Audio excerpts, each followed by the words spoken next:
Charlie Collins, and this is your daily dose of statistics. Now today, we will continue setting up our base of statistics. And specifically, we'll be giving a more general introduction to statistics as a field, or as a tool. So, our learning goals for today is to understand statistics in social research, understand the application of statistics, identify and understand types of variables and statistics, and describe levels of measurement.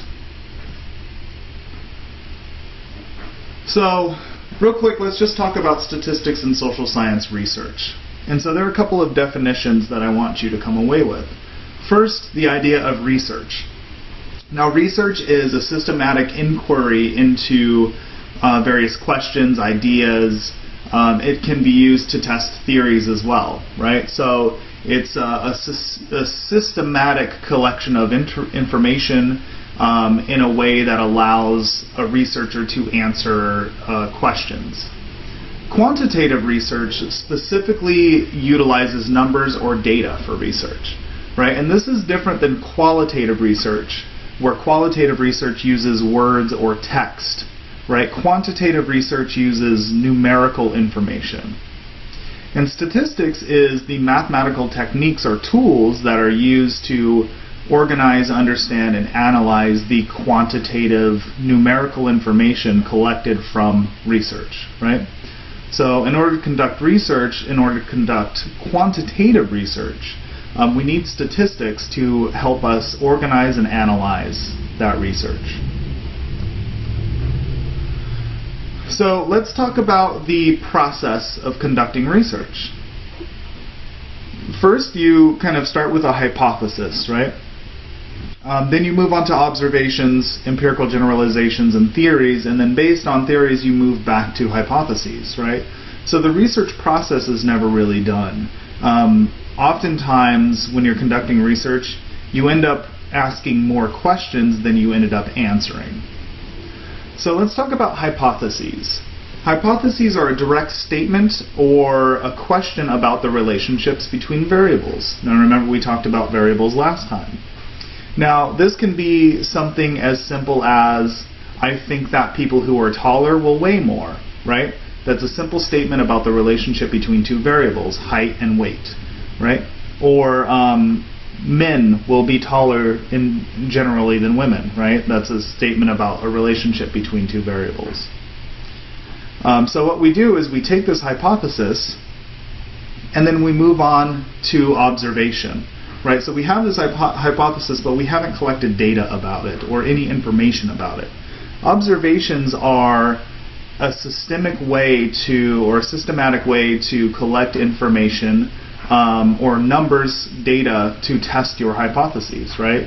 So I may do something like collect the height and weight of a bunch of my classmates and use that as my observations to test my hypotheses. Empirical generalizations, then we can use our data that we gathered from our sample, right? And we can generalize those relationships, right? So if it is true that, say, I collected height and weight information from 100 of my classmates and 100 of my peers, I should say, and it comes out true that, or my data finds that there is a relationship between height and weight of the people from whom I collected data, then what I can say is, considering sampling issues and so on and so forth, I can say that because I gathered a large amount of information here, I can generalize this information to other populations, to other samples, right? So maybe just not in my classroom, but maybe in other classrooms, or maybe in other universities, this relationship will be the same, right? And then based on that, you can build a theory, right? A theory is an explanation of relationships of certain phenomena, right? And so this is, just to give you a little insight, this is a pet peeve of mine where people say, I have a theory about that, right? I have a theory that the moon is made of cheese, right? Or I have a theory about why so-and-so is acting this way. statistically and research-wise, that's incorrect, right? Because a theory is something that has been tested, right? So if somebody asks you if you believe in a theory or they have a theory about that, right? Theories have been empirically tested, and so when they're saying they have a theory about something, they actually have a hypothesis about something. A theory, again, is tested, so that's really important to know. So that is the research process, right? So in this course, we'll be going over mostly the observation piece of this, right? The hypothesis and observation piece. That's mostly what the data will focus on for this class. So let's use an example. Let's use social learning theory by Albert Bandura. And so what social learning theory says, so this is the theory applied here, is that people learn through observing, imitating, and modeling others. And so I'm going to show a quick little video here of Albert Bandura and some of his test participants.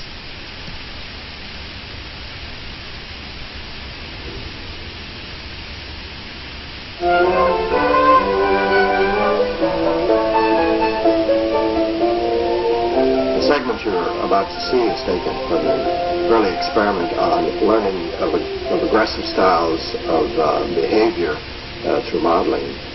Children watched a filmed adult perform novel aggressive acts toward a inflated doll, and the physical aggression was accompanied by novel hostile remarks.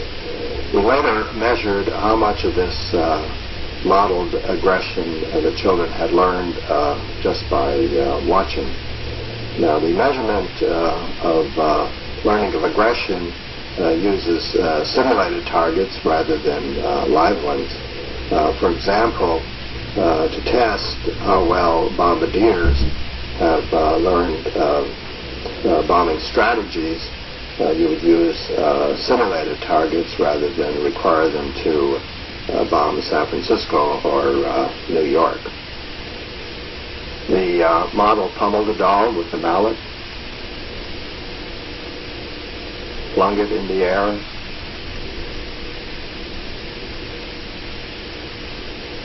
kicked it repeatedly,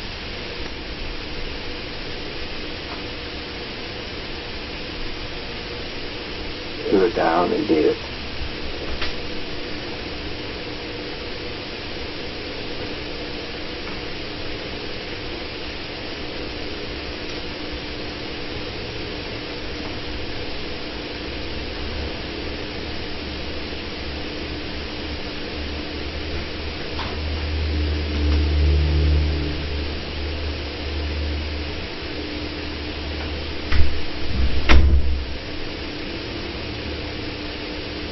It was once widely believed that seeing others vent aggression would drain the viewer's aggressive drive.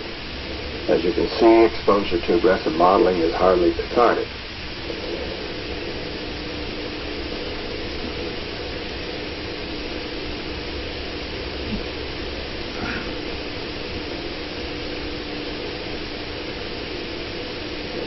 Exposure to aggressive modeling increased attraction to guns, even though it was never modeled. Guns had less appeal to children who had no exposure to the aggressive modeling. The children also picked up the novel hostile language.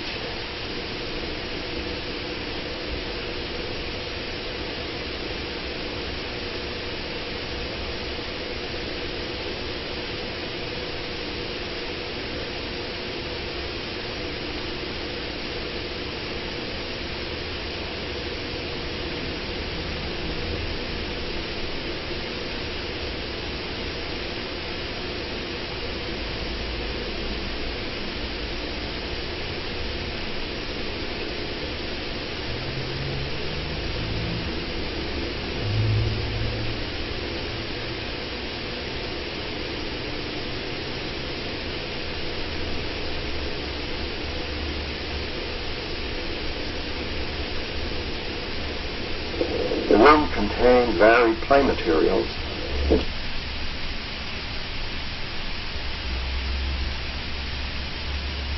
So that cut off a little early, but let's think about using Bandura and his experiment as an example of the research process, right? So Albert Bandura came up with a hypothesis, right? Children who watch an adult hitting a Bobo doll will learn the behavior and imitate it. So there's a couple variables in this case, right? So again, just to remind you, a variable are traits or characteristics that change in value from case to case or over time, right? And so our independent variable in this case, also known as the predictor variable, is the cause of a phenomenon, right? Our phenomenon of interest. So in this case, the adult aggression was the independent variable, right? Because the phenomenon of interest is understanding whether or not children would imitate adult behavior, right? Or imitate others' behavior, and specifically aggressive behavior. So our phenomenon of interest, or a variable of interest here, is the dependent variable, also known as the outcome variable. And this is the result of an independent variable, right? So in this case, for Bandura, it's the child's aggression. So that's the interest. That's the piece of interest that Albert Bandura is interested in. And so Bandura made a hypothesis, right, that children who watch an adult hitting a Bobo doll will imitate the behavior. And then what he did is he set out to test this hypothesis, right? So what he did is he conducted an experiment where some adults would hit the doll and others would not. And then they would place children with the doll and see what happened, right? So took specific measurements of looking at things like was the Bobo doll hit by the adult? How many times? Were various items used? Did the child use these items? How many times did the child hit the doll? Right? What kind of hits? So on and so forth. Right? So these are all numerical pieces of information that could be gathered from observing these interactions between children and adults and the Bobo doll. And this is what statistics is, right? We're measuring through numerical data collection incidences of behavior, right? Or incidences of various phenomenon or characteristics.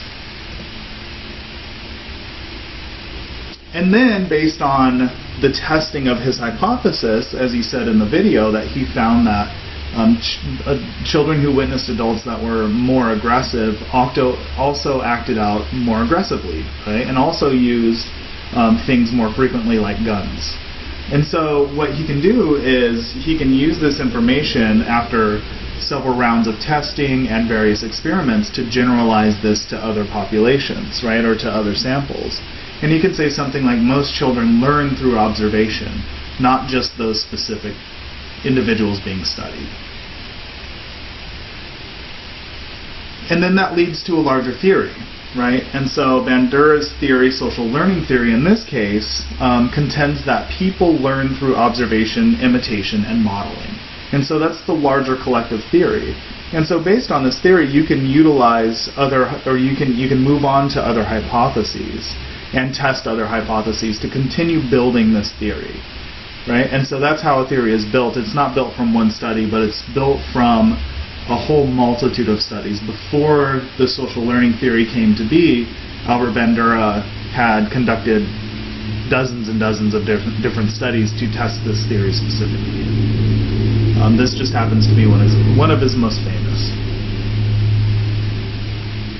And so that, thinking about the research process, right, and using Bandura as a model, as an example, this is how we go through this, right? Hypothesis, observation, empirical generalization, and theory.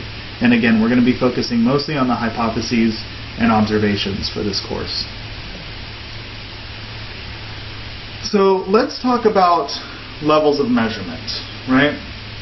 So in order to collect data, in order to do your observations, there's three main pieces that we need to focus on that are all around the data collection and analysis piece.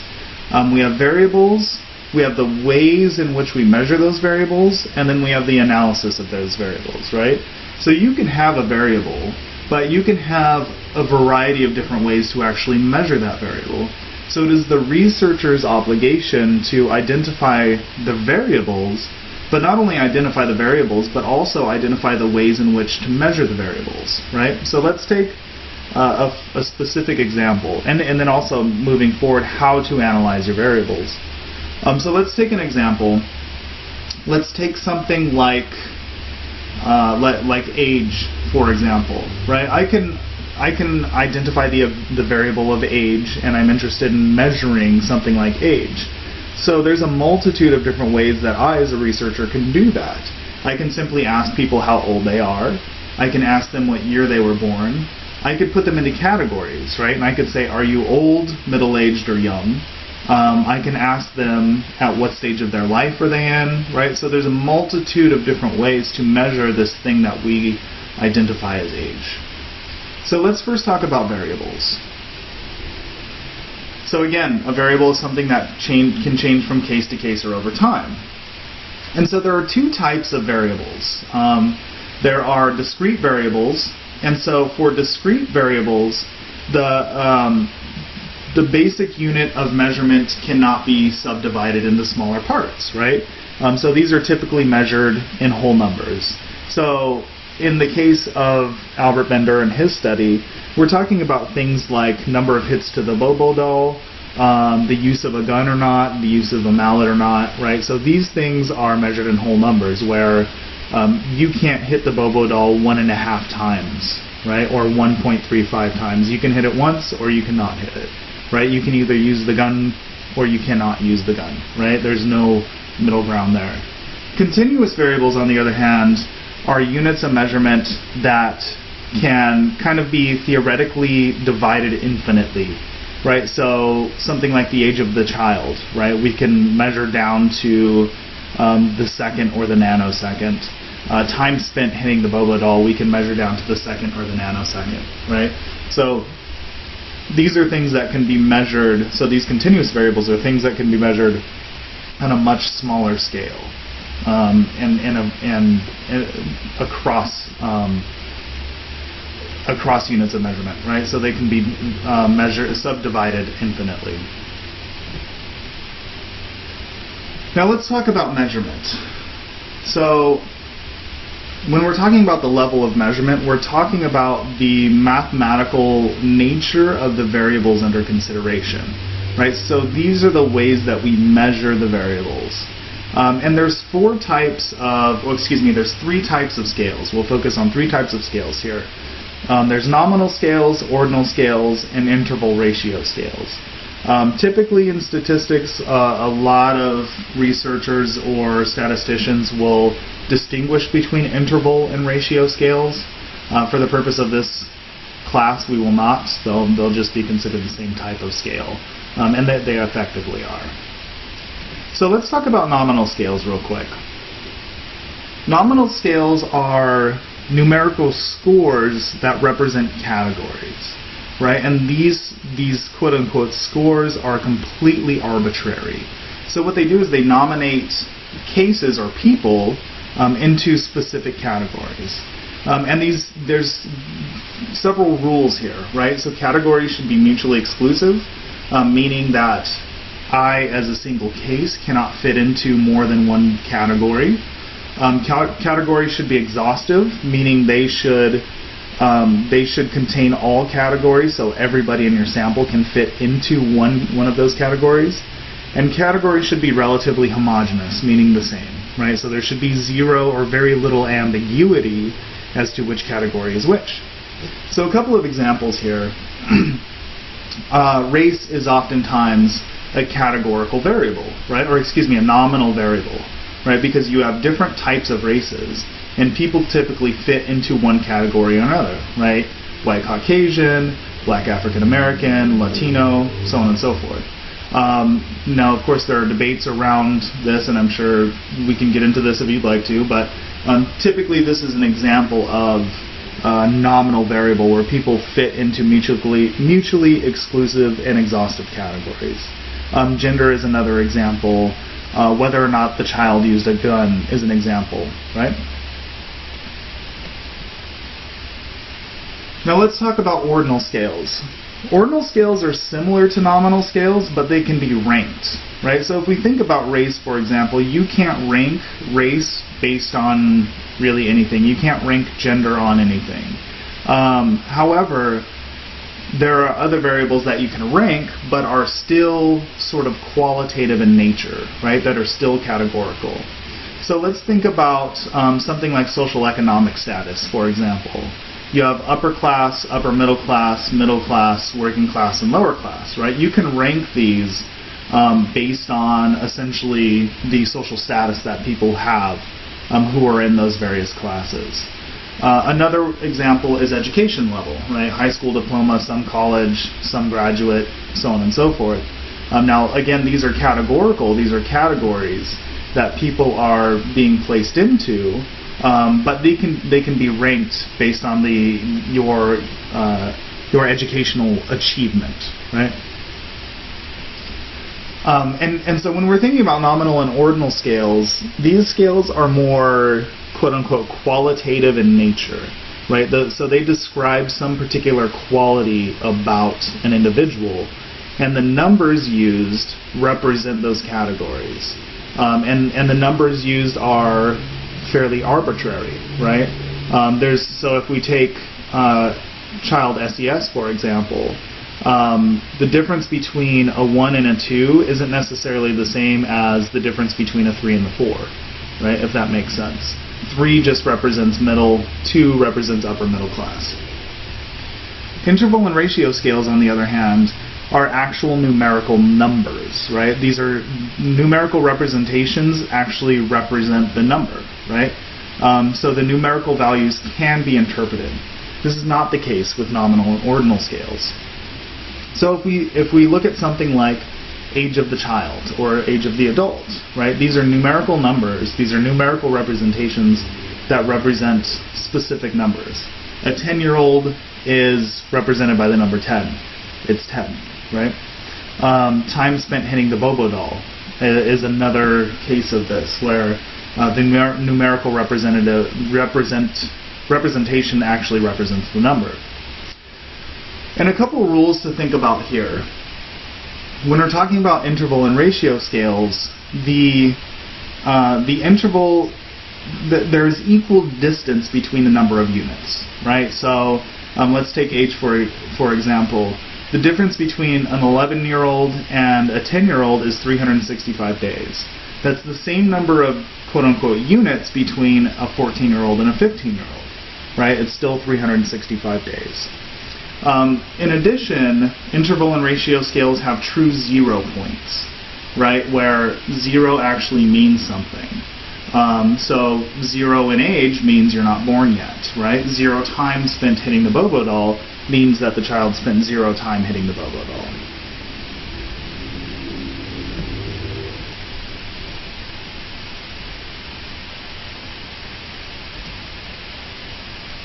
So let's look at some examples of each of these.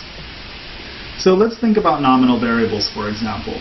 So at the top we have our variable, right? What is the race of the child, or we can call this child race. And then in the boxes below we have the numerical or the measurement piece, the numerical representation, right? So we can have our various categories like Asian, Black, African American, Latino, white, multiracial, and other, right? So let's think about the rules here. Each person who responds to this question, responds to this variable, is placed into one of these categories, right? Exclusively placed into one of these categories. These categories are hopefully exhaustive, meaning they cover all the various types of child's races out there, right? And so this is the case of a nominal variable. In addition, it can't be ranked, right? The numerical representation of 1 for Asian, that doesn't mean anything. It doesn't mean Asian is greater than Black, African American, or Latino, or white. It's just simply the numerical representation. Now let's think about ordinal variables, right? So again, we still have that. So let's use the variable, what is the education of the adult, or let's call this adult ed. And then we have our measurement of that variable, right? And so we have our numerical representations here, and then we have the categories in which those numerical representations actually represent. Now the difference here is that these categories can be ranked, right? There's actually a qualitative ranking for each of these categories, and it's based on your level of education, right? And so the numerical representation can also be ranked based on the categorical rankings.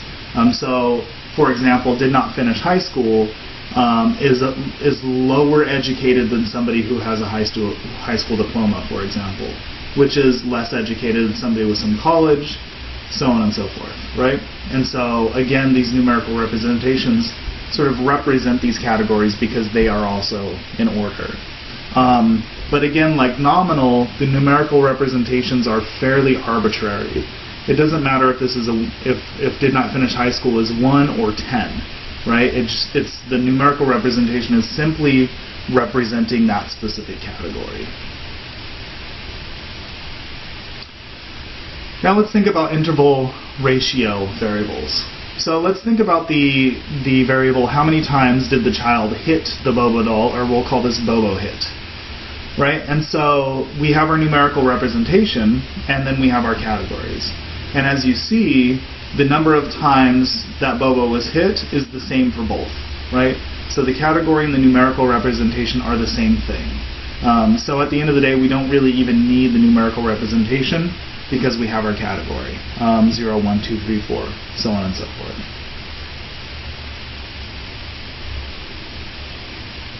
So now let's move on to analyses. Actually, just real quick, I want to go back. So again, let's think about this as an overall picture. The numerical representations for nominal and ordinal variables, they can't be interpreted, right? There's no real interpretation, numerical interpretation of those variables.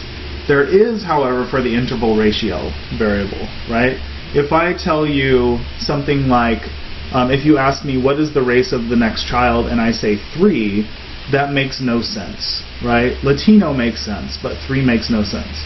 But if you ask me a question like how many times did the child hit the Bobo doll and I say 6, that makes sense, right? You know that the child hit the Bobo doll 6 times, right? So that's what I mean by there's no interpretation of nominal and ordinal variables. Those numbers are there to represent various categories.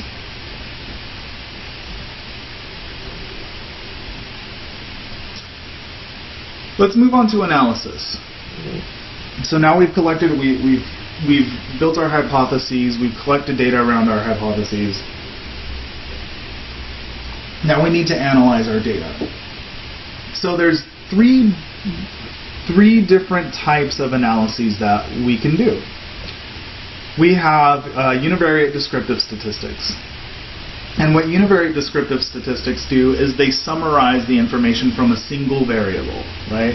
So, for example, the percentage of children who use a gun, the average number of punches to the Bobo doll, and then we can build visual graphs based on that information, right? A histogram, a bar chart, so on and so forth. So the univariate descriptive statistics are fairly straightforward, right? What it does is it summarizes or describes the variable in which you're interested in.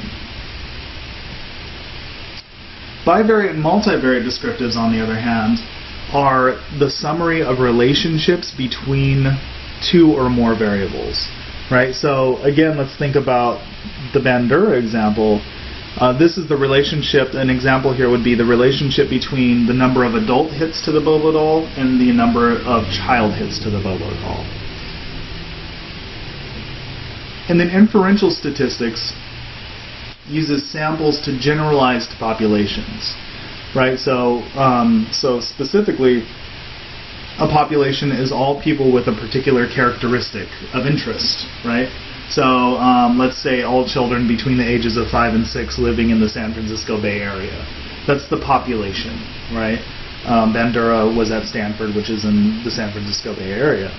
Sample, on the other hand, because it's oftentimes in social science research, it's oftentimes impossible to collect from an entire population. A sample is usually used, right? And so a sample is a carefully chosen subset of the population. And oftentimes in research, how we do that is through random sampling. And so a random sample of all children between 5 and 6 living in the San Francisco Bay Area would be a good sample of the population of those children, right? And so a random sample means that any person in that population has an equal chance of participating in the study. And so this is our process of conducting data analysis and for our observation piece of the research process.